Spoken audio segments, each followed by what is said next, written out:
Halo semua, pada pembahasan kali ini masih melanjutkan pembahasan manhwa Douyin. Bagi kalian yang belum menonton pembahasan sebelumnya, disarankan untuk menonton terlebih dahulu agar tahu jalan ceritanya.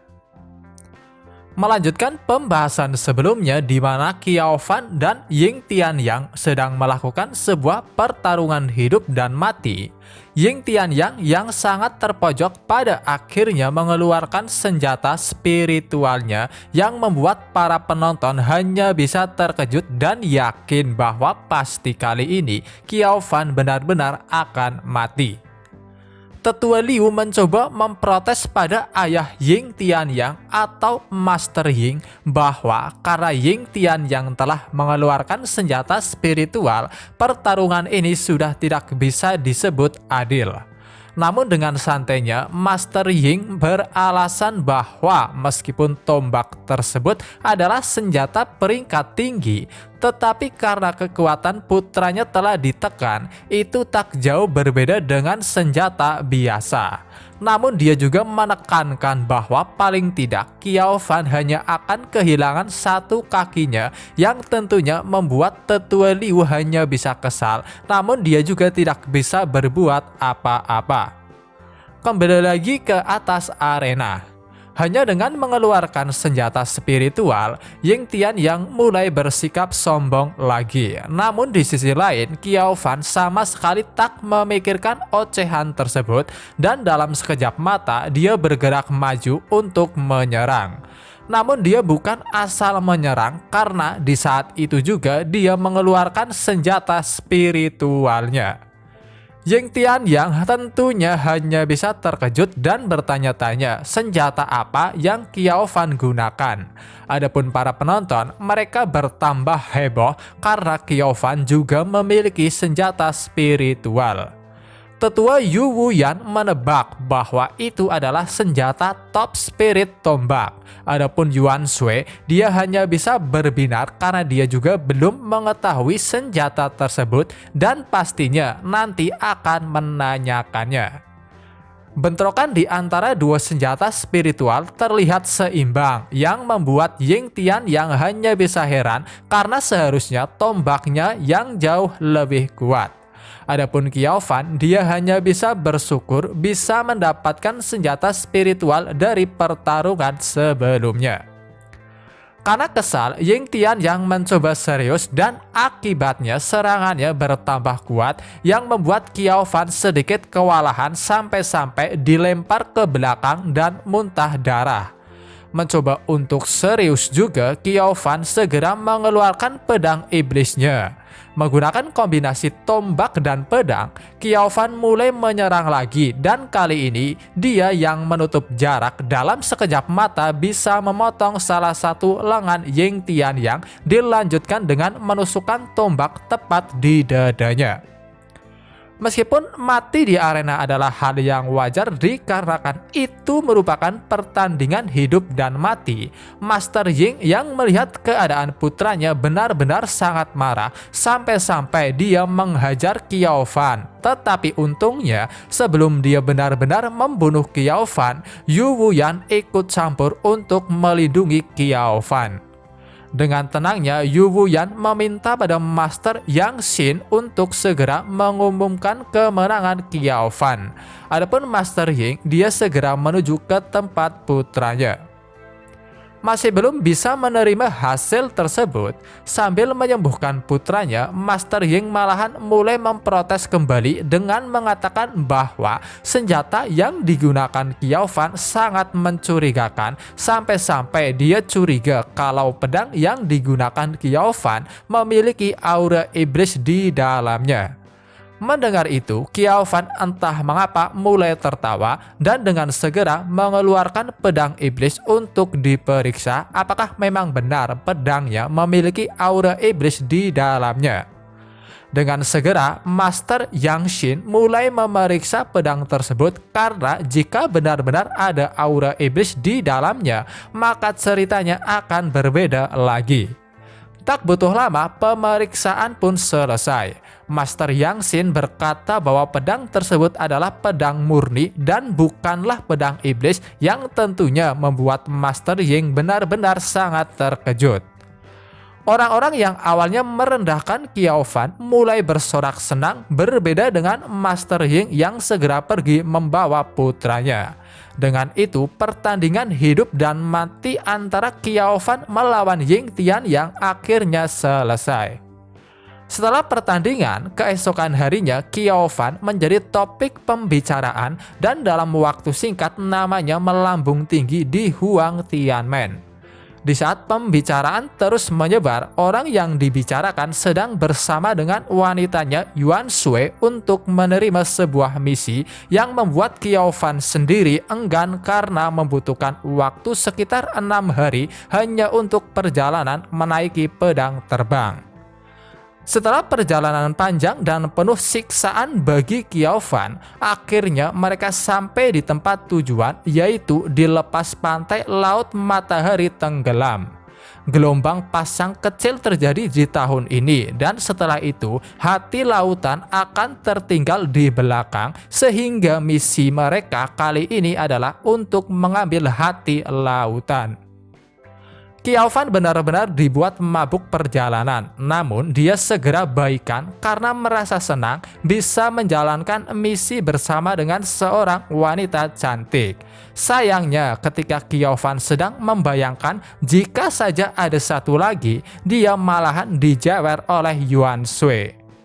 Tiba-tiba Qiao Fan bisa melihat ada dua sosok yang benar-benar membuatnya tidak tertarik, yang tak lain adalah Wang Ao Ruai Real level 6 dan Liu Xi Ruai Real level 3. Jika kalian ingat, mereka berdua adalah orang yang muncul pada pembahasan pertama, di mana Wang adalah pria yang telah mengkhianati Qiao Fan.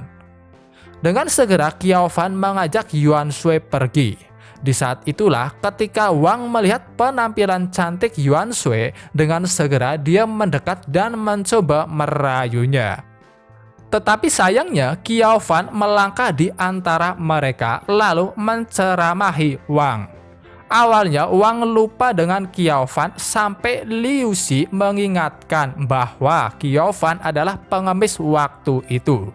Tidak terima prianya disebut pengemis, Yuan Shui lantas memarahi Liu Xi. Melihat Liu Xi yang mulai bersikap sok imut, Qiao Fan yang sudah benar-benar marah segera memukulnya, tak peduli jika yang dipukul adalah seorang wanita. Wang yang melihat semua itu mencoba bersikap tenang dan mulai merendahkan Qiao Fan karena dia yakin tingkat kultivasinya jauh lebih tinggi daripada Qiao Fan yang sudah dianggap sebagai sampah. Namun sayangnya karena dia bodoh, dia terus mengoceh mencoba menjelek-jelekan Qiao Fan tanpa mengetahui tingkat kultivasinya, hingga pada akhirnya dialah yang dipukuli dan hanya bisa meringkuk di pasir. Setelah menghajar Wang, Qiao Fan membawa Yuan Shui pergi dan menunggu matahari tenggelam. Tak hanya mereka, di tempat tersebut juga sudah ramai orang yang datang untuk mencari hati lautan juga. Meskipun awalnya lautan terlihat tenang, tetapi ketika malam datang itu berubah menjadi ganas. Untungnya ombak yang ganas seperti terhalang oleh sebuah pelindung sehingga tidak mencapai pantai.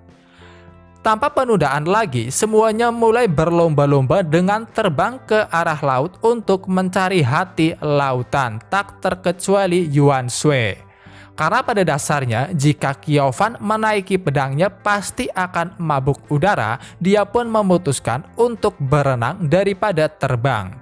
Dia mulai mencari di manakah hati lautan berada. Namun sayangnya dia tidak bisa menemukannya. Bahkan Yuan Shui yang datang menaiki perahu juga mengatakan bahwa dia telah mencarinya menggunakan Defense Shense, tetapi tidak ada apa-apa di sekitar. Yuan Shui segera meminta Qiao Fan untuk naik ke atas perahu. Namun sayangnya Qiao Fan menolak tawaran tersebut karena tak hanya mabuk udara, dia juga ternyata mudah mabuk laut. Tiba-tiba dia bisa mencium bau darah. Sadar akan hal itu, dia pun segera meminta Yuan Shui untuk bergegas kembali ke pantai, yang tentunya membuat Yuan Shui dibuat terkejut. Tak hanya Yuan Shui, Qiao Fan juga memperingati yang lainnya bahwa di tempat ini berbahaya. Namun sayangnya mereka semua malahan mulai mentertawakannya hanya karena mereka yakin alasan Qiao Fan berenang karena dia tidak bisa mengendalikan pedang untuk terbang. Tepat saat itu juga, dari dasar laut ada sebuah tentakel gurita yang langsung menangkap salah satu dari mereka dan menyeretnya ke dasar laut. Tentunya hal itu membuat semuanya yang awalnya tertawa hanya bisa terdiam sebelum satu demi satu mulai diseret ke dasar laut. Qiao Fan akhirnya tertangkap juga. Dia mencoba memukul tentakel yang melilitnya, tetapi sayangnya pukulan yang bahkan bisa membuat orang di alam Shenril menangis sama sekali tidak berpengaruh pada gurita tersebut. Yuan Shui yang melihatnya hanya bisa heran dari mana makhluk kecil jelek tersebut datang, meskipun pada standar Qiao Fan, gurita tersebut benar-benar sangat besar sehingga dia hanya bisa bertanya-tanya, apakah mungkin mata Yuan Shui sedang mengalami masalah. Qiao Fan dengan segera mengeluarkan pedang iblis dan memotong tentakel yang melilitnya. Untungnya pedang iblis bisa memotongnya yang membuatnya langsung terjatuh ke laut. Di dasar laut, gurita mulai menyerang, tetapi karena jumlah tentakel yang menyerang sangat banyak, teknik 13 pedang bulan tidak terlalu efektif. Yuan Shui yang merasa kesal tiba-tiba melancarkan sebuah serangan untuk menyelamatkan kekasihnya. Segera setelah itu dia terbang mendekat, yang tentu saja membuat semua orang hanya bisa terkejut karena mereka baru mengetahui bahwa Yuan Shui di alam Jushen. Menggunakan pedang iblis sebagai pijakan, Qiao Fan segera melompat dan dia menangkap pinggang Yuan Shui yang sedang terbang, lalu memintanya untuk segera menjauh. Yuan Shui yang pipinya merona karena malu sedikit melakukan pertengkaran antar kekasih, tetapi untungnya karena gurita tersebut tampaknya takut dengan kekuatan Yuan Shui, monster tersebut tidak menyerang hingga pada akhirnya mereka berdua sampai di pantai dengan kondisi Qiao Fan yang sedikit babak belur. Mengelilingi api unggun, mereka berdua mulai mendiskusikan tentang keanehan tempat mereka sekarang. Namun di saat itulah tiba-tiba ada sedikit keanehan pada laut, dan benar saja tak berselang lama satu demi satu monster laut yang memiliki bentuk seperti manusia naga mulai keluar. Para monster-monster tersebut tiba-tiba memakan sesuatu. Setelah dicari tahu, ternyata itu adalah sebuah bola berwarna biru yang tak lain hati lautan. Atas perintah Yuan Shui, Qiao Fan segera mendekat untuk mengambil hati lautan. Awalnya dia bernegosiasi secara baik-baik apakah monster tersebut mau memberikan hati lautan. Namun itu gagal, dan ketika monster tersebut hendak memakan hati lautan, Qiao Fan segera mendekat dan memukul monster tersebut sampai terlempar jauh ke belakang. Akan tetapi ketika secara paksa ingin mengambil hati lautan yang sudah ditelan, tiba-tiba monster tersebut malahan meleleh. Setelah itu pun Qiao Fan menggunakan beberapa cara untuk merebut hati lautan hingga pada akhirnya dia bisa mendapatkan satu yang dia lempar ke arah Yuan Shui yang berada jauh di belakang pantai.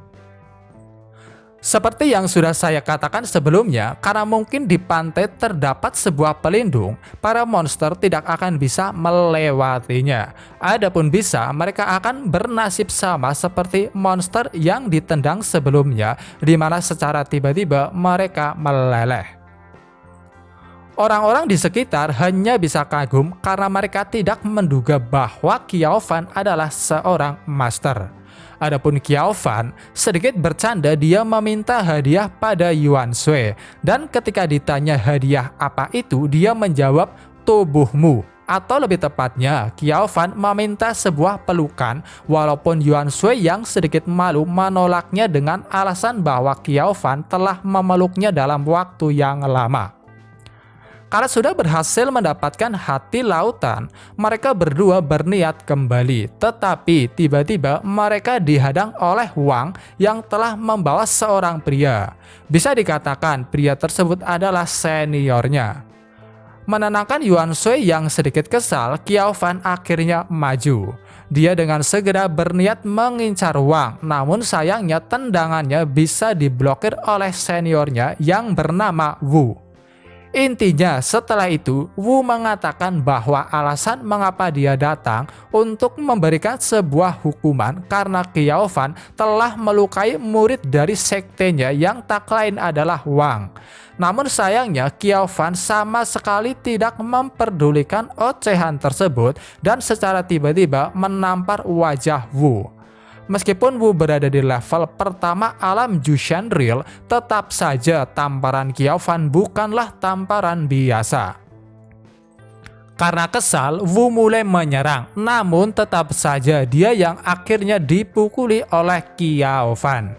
Tak lupa, Qiao Fan juga memberikan sedikit ceramah pada mereka berdua bahwa meskipun menjadi murid dari Sekte Xiang, itu tak berarti bisa bebas membuli orang lain. Sementara itu, Wang hanya bisa dibuat bingung karena mengapa Wu yang berada di tahap Jushan Real tidak mampu menghajar Qiao Fan. Adapun Qiao Fan cuma berpikir bahwa dia harus menjadi lebih kuat karena bahkan jika sebelumnya dia tidak diselamatkan oleh Yuan Shui, pasti dia sudah mati di Laut Sunset. Singkat cerita, Qiao Fan segera meminta Wu untuk mengeluarkan semua kemampuannya. Akibatnya dia mulai dimarahi oleh Yuan Shui, tetapi dengan tenangnya dia berkata bahwa semuanya akan baik-baik saja. Wu hanya bisa tersenyum senang dan segera setelah itu pun dia mulai melepaskan kekuatan dari dalam tubuhnya yang membuat orang-orang di sekitar tak terkecuali Wang hanya bisa terkejut. Adapun Qiao Fan, dia hanya bersikap tenang dan malahan dia terus memprovokasi Wu agar menggunakan seluruh kemampuannya. Wu yang benar-benar sangat marah mulai melepaskan sebuah serangan api. Meskipun Qiao Fan merasa tubuhnya ingin menghindari serangan yang datang, akan tetapi tekadnya meminta agar dia menghadapi teknik tersebut. Secara langsung Qiao Fan menerima serangan yang datang. Meskipun rasanya ingin menyerah, tetapi mengingat ajaran gurunya yang tak lain adalah sang biksu serta dirinya yang ingin menjadi seorang Dao legendaris, Qiao Fan tiba-tiba dipenuhi dengan semangat juang yang tinggi untuk melawan serangan Wu sampai-sampai dia bisa menyerang balik dan memberikan serangan pada Wu. Meskipun musuh sudah terjatuh di tanah, Qiao Fan tak membiarkannya begitu saja dan segera menggunakan teknik 13 pedang bulan untuk memberikan pukulan terakhir pada Wu. Tentunya menerima serangan tersebut, Wu hanya bisa tergeletak. Semua yang menyaksikan tontonan tersebut benar-benar dibuat sangat terkejut karena seorang kultivator Ruwei Real berhasil mengalahkan Jushan Real. Adapun Qiao Fan, dia merasa kekuatan lembaran tembaga di dadanya yang pastinya warisan dari gurunya tidak bisa ditekan lagi, sehingga melihat Yuan Shui mendekat, dia menyuruhnya untuk menjauh dan dia sendiri segera pergi sejauh mungkin dari tempat tersebut. Setelah di pedalaman hutan, tiba-tiba kekuatan yang ada di dalam tubuh Qiao Fan meledak yang membuat Qiao Fan bisa memasuki alam Jushan. Dia sangat terkejut karena tiba-tiba bisa menggunakan ruang dimensi tanpa bantuan cincin, bahkan sekarang dia juga bisa terbang tanpa menaiki pedang. Menuju ke tempat Yuan Shui, akhirnya mereka kembali. Beberapa hari kemudian, di suatu tempat di puncak Wuwei, Qiao Fan sedang merenung sendiri memikirkan kekuatan barunya.